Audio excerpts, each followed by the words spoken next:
What's going on, everybody? This is Aged Out Reacts with the two hosts of the Aged Out podcast, Mike Fantini and Evan Worrell. And today we are joined by another good friend of ours who has been on the podcast many months, might even be a year or two ago now. I don't remember when it was. TJ Choquette. What's up, dude? You there? What's up, baby? All right. Whoop. So as you can see now, can't get ahead of myself. Hit subscribe on YouTube. Check our podcast out on Spotify, Apple Podcasts, Google Podcasts, or on YouTube right here. Sub on all those platforms. Follow Instagram, Facebook for all the updates on new videos and content. As you can see in the top left of the screen now, we're checking out City Mystique 2012, their prelims full run lot. And we're graced by the infamous Drew guy right in front of us with his blue coat shield. Bang, bang. Yep. Yeah, he's ready to go. Dude, how did they decide? Did they just let you guys decorate these with whatever? Oh, yeah.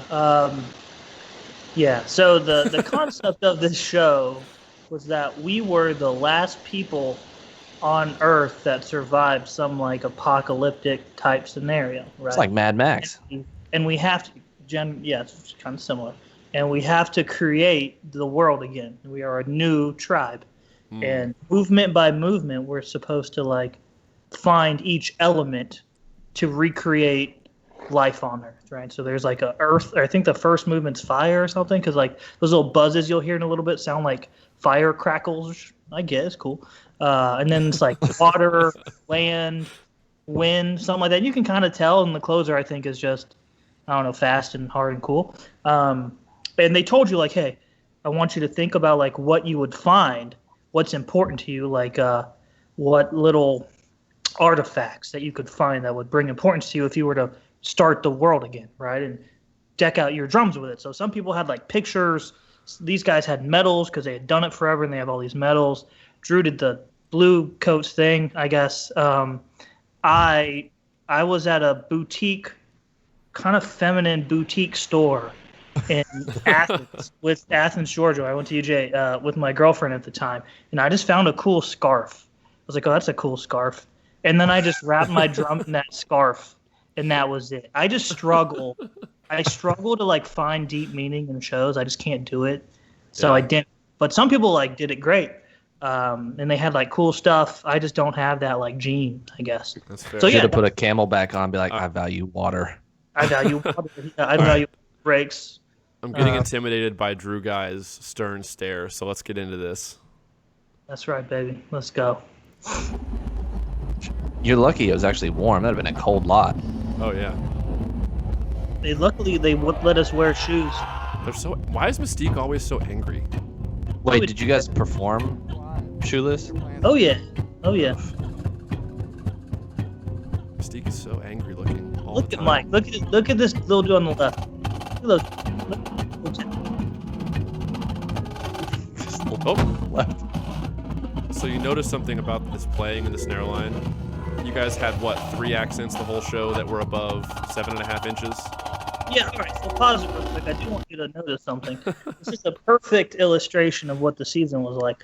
If you look at really this season, and I was a rookie, and I hadn't marched anywhere like drum corps. I was just a random guy who had some chops.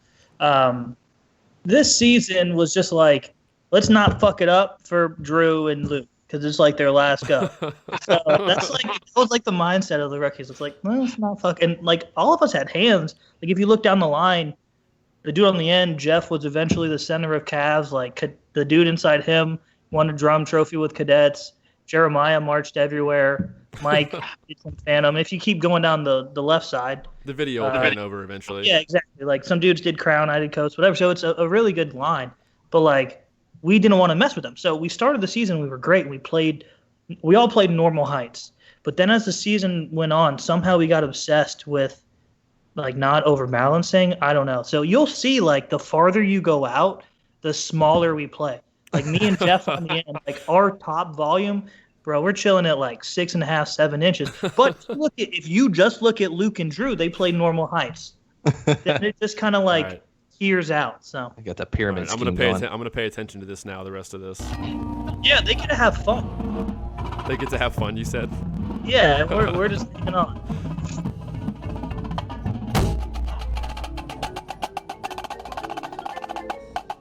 Are those 13-inch drums? Yeah, the little guys. Little guy. Ooh, those rolls are in there. Fast. Ooh. There he the is. Time I'm in the video, right there. That's the only moment.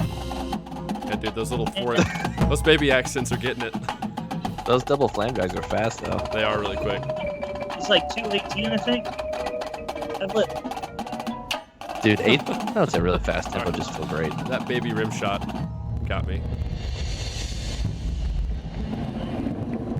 This is an uncomfortable position. I was gonna say, it looks like Yeah. you're hanging, dude.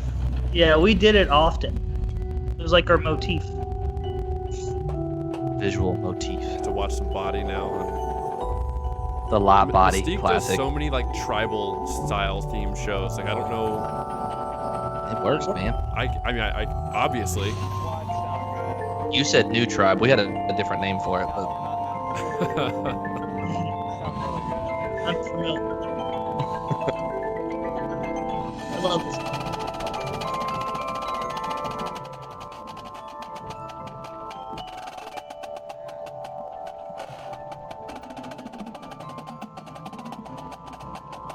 All right, cut it here after this. Yeah, pause. there's definitely a skill set though involved in playing that low. I will say. Yeah, no, it really helped me out. Like when I went to coach and I was on the end and we had to like balance. Mike Jackson like never had to worry about me playing louder than the guy next to me because I probably physically couldn't. Well, Kevin played loud, and Kevlev had loud hands anyway. So yeah, considering it was Kevin, like I know I couldn't. But that lick, that little delicate lick, when I was auditioning for Blue Coats, they took me into individuals and I had to play with Roger Carter and Mike Jackson, them two, me and a snare drum. And they had me play some exercise stuff. And then they asked me, hey, play something that you know. And I was like, all right, let's play something nice and delicate for them. Show them I got a nice low end, nice wristy wrist. And I played that, and they were like, not enamored at all. Did Roger call out your slice in your audition? Yet. Not yet. That comes later. But just like imagine being really proud of like playing the super low metric Finesse, and like their stare was like, all right, whatever. And then like Mike was like, all right. And then he took me and Mike just had me play flam accents. And he's like, just play flam accents. And we're super wristy, as you can tell. We don't use a lot of arm. She's like, try to really use your arm and the weight. And I played it. And then he put his hand underneath my beads, like laid his palm on the drum and said, play flam accents. And I just played them like I knew how. And he was like, all right, start thinking about weight and this and that. And then he started playing flam accents, just heavy as shit. Just bunch of arm and dead weight and everything. And he was like, you want to put your hand underneath mine? And I was like, no, you would break my hand. So that happened. It's funny you say he was concerned about that, considering how like balanced and like not heavy we played by the end of tour. Yeah, but yeah, that's, so, I mean, but I came from this, which was like super in box wristy. But I think the reason I made it is because at the end, Roger Carter was like, play 4 flam accents and 4 paradiddle diddles on your left hand. It's like as fast as you can. And I did it, and he was like, that was incredible. And I think that got me in. I think left hand lead paradiddle diddles is what got me on Blue Coats. But there you go. there it is. Go. All right, let's keep going. lead up for that lick. Don't forget the left hand lead, kids. That's it, It's baby. important. That's all you need.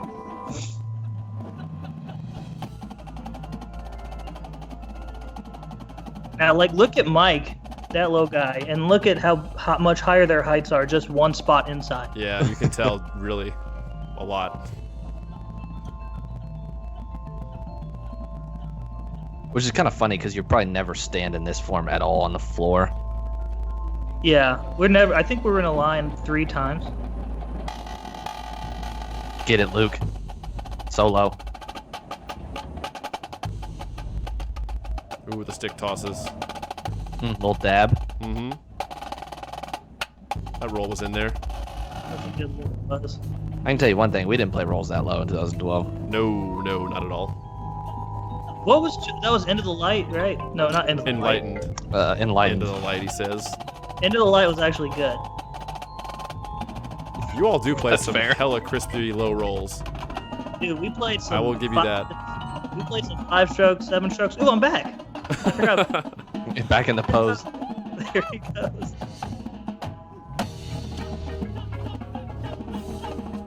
Is there a bass line in this group? I don't think so. Let's play some yeah. unisons and do some body on the floor.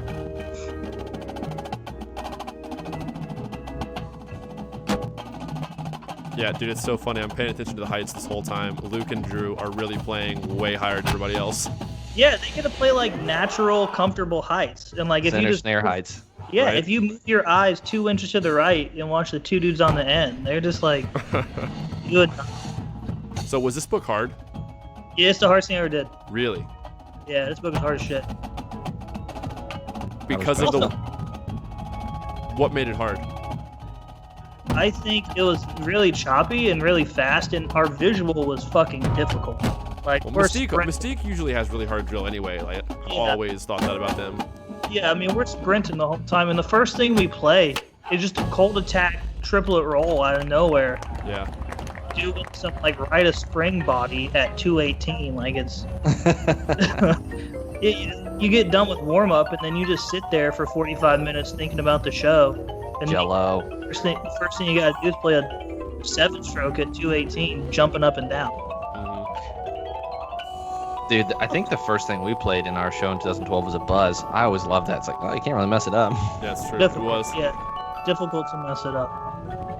And it's also probably compounded because like I was at my worst during this, and I think it's the most difficult thing I've done. Do you think it was the most difficult because you were at your worst and No. newest? I think it just compounded the issue. Yeah, that's fair. Like I think if I did this show in 2013, it still would have been very difficult. These pit runs are glorious. Yeah, they're Mystique's pit is always just dude, incredibly the good. first time. Pause it. When I like went there and auditioned for the first time, like I didn't grow up like a big Mystique fanboy. I liked RCC more, but obviously they're in LA, so I can't march there. So I went to Nashville and auditioned, but like the aura of the battery like wasn't there for me. It's not like I saw the battery for the first time. I was like, oh my god, I am intimidated. But like the first time I saw the front in auditions, it was mesmerizing. I was like, these guys are so much better than anything I've ever experienced. It was remarkable what I experienced there, and I'll never forget it. I was in the cafeteria of Spring Hill High School or Spring Hill Middle School, and they were just incredible. I don't even know what they played. I think they played just like a piece from the year before, but I'll never forget it. It gave me chills. That's awesome. They're always really good. Yeah.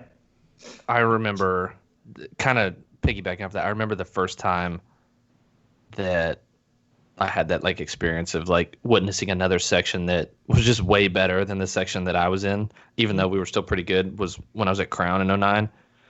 And we stood in front of the horn line and heard them play, and I was like, they're a lot better than we are at what they do at this point. We ended up being decent, but just I remember like having that same feeling like, oh man, we need to work harder because I don't want to drag them down. Yeah, and it seemed so much fun. I mean, so much more fun because like they were always chill and smiling, and we were always just like getting our ass kicked, just barely hanging on. Gotta stay up till 3 a.m. snare sectionals. Yeah, dude, just playing fucking buzz rolls and chudderdas and whatever the hell we did. We played more damn checks that year. I can check anything at this point. I can check anything 18 different ways. Drew Guy is the master of breakdowns. And it's good. It helped me a lot. It helped me break stuff down. But boy, did we work. Got to get those exercises in there. Yeah. Gotta do all of them. You got to check exercise for the exercise. Oh, jeez. I'm hitting play now. I'll let you all get out of this pose finally. This shit was uncomfortable. I put Feels this like a vocal, quad solo coming up. Yeah. I put this vocal in because I thought it was cool to say. Good call, Evan. It was just I saw him get the sticks out.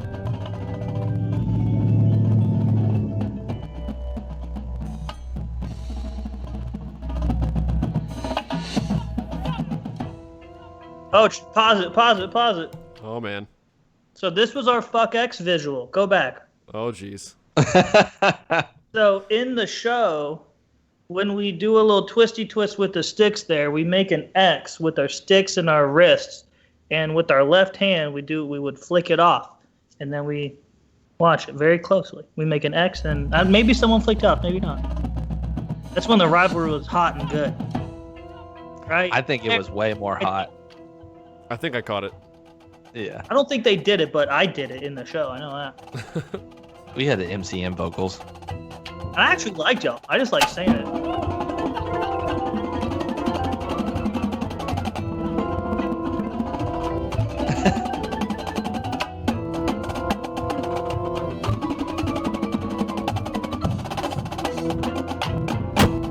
Guy on the end is just like it He's looks like he's playing feather too, tapping out there.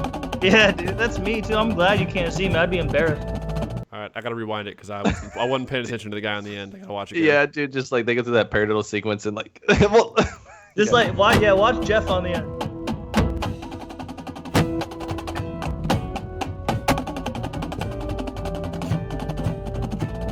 Did I go back far enough? yeah, Oh, no, go back. Did I not? Keep Sorry. going, keep going. Let's go for it.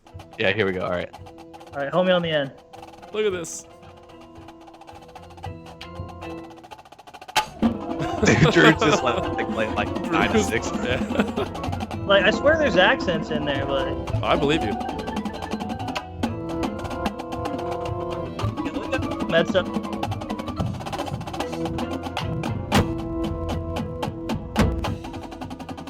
I like this book now way more than I remember liking it when I was younger. Maybe it was a competitive thing, but that was really good, by the way.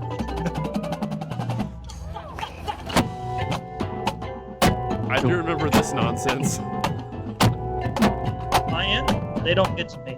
Nope, Okay. didn't make it out there. 2 more feet. Nope. Just yelling. Can we redo the Drew guy yell one more time, please? I'm only gonna play the last notes. I'm just gonna scream. Oh, man. Pose. Look at that pose, dude. Tough pose. Dude, yeah. I mean, what'd you guys finish that year? Were you third? Second. Second? Oh, I don't Yeah, remember. we dude. lost at the gift, man. What a show. That's like one of my favorite shows. No shame in losing to that thing. Top Yeah, 5. It's real Sure. good. That's one of It's the a top real good 5 show. shows. Absolutely. Well, I've actually become quite a fanboy of RCC over the years. Dude, they're so dude, good. there's a lot to appreciate. There's a lot to appreciate about what they do. I think what I love about them is every year is different. Like they don't have like maybe they do, but I don't think they have like a similar sound. Like you can put Pulse on, I'm like that's Pulse. You can put Mystique on, I'm like that's Mystique. They just have a clear thing. But I think RCC is You could just put painful. Broken City on and be like, that's Adam Watts. Oh, yeah, that's clear, exactly. But RCC, I think they do such a good job of diversifying what they do every year from a thematic standpoint and just from like a sound standpoint. Yeah. But I respect- Definitely. All right. Well, thanks for hanging out, everybody. Again, the spiel one more time. Subscribe on YouTube, like the video, share the video. That's the best way you can support. Share the stuff we're making. Check out the podcast on podcast platforms. TJ, thanks for hanging out. Everybody else, we'll see you next time. Peace. Peace.